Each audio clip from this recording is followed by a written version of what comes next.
Many ultra-Orthodox Jewish sects are supporters of anti-Israelites like Muhammad Ahmadinejad. Up until recently, such sects were a small minority, and did not get much publicity. But recently, their actions has started to become more than nuisance. Like the sect Neturai Karta, or guardians of the city, they pretend they are Torah-believing Jews but their actions show otherwise. انت لازم تعرفي الحياة تبع يعود تحت الجناح العرب وتحت السلطة الإسلامية. هذا مش إشي جديد. نحن كنا عايشين مع بعض بسلام وبالتعايش تحت الملك الكبير الخليف عمر بن الخطاب والخليف المأمون والخليف عمر علي ابن أبو طالب. وكما في حياة النبي محمد. Wait a second, did he call Muhammad a prophet?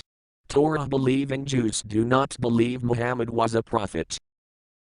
وكما في حياة النبي محمد. وكما في حياة النبي محمد. Many anti-Semites will use Palestine as an argument against Israel.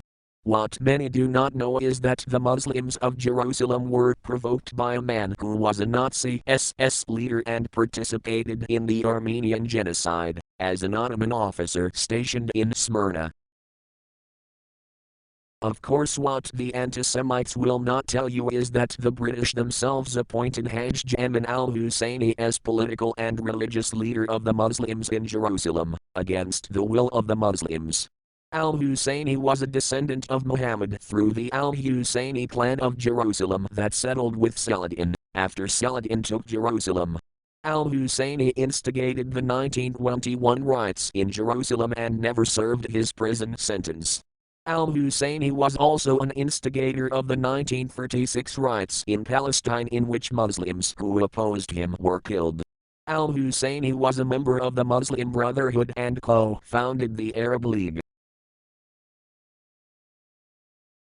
Of course, the Jewish people have not yet been restored, as it is prophesied in the book of Ezekiel of the Old Testament in the Holy Bible. Most Jews in Israel do not believe in the Lord Jesus, but the Most High God made them a promise that they will one day be restored and believe in the Lord. Of course, Satan does not want this. Just look at the type of people who oppose Israel. We have Muslims, Catholics, ultra-Orthodox Jews, New Agers, neo-Nazis and many others. Look at how the so-called Palestinians try to demonize Jews through Hollywood, which are staged footage and fake photos depicting fake funerals like the one in Jenin, and pictures of martyred suicide brigades who believe they will resurrect with 72 virgins.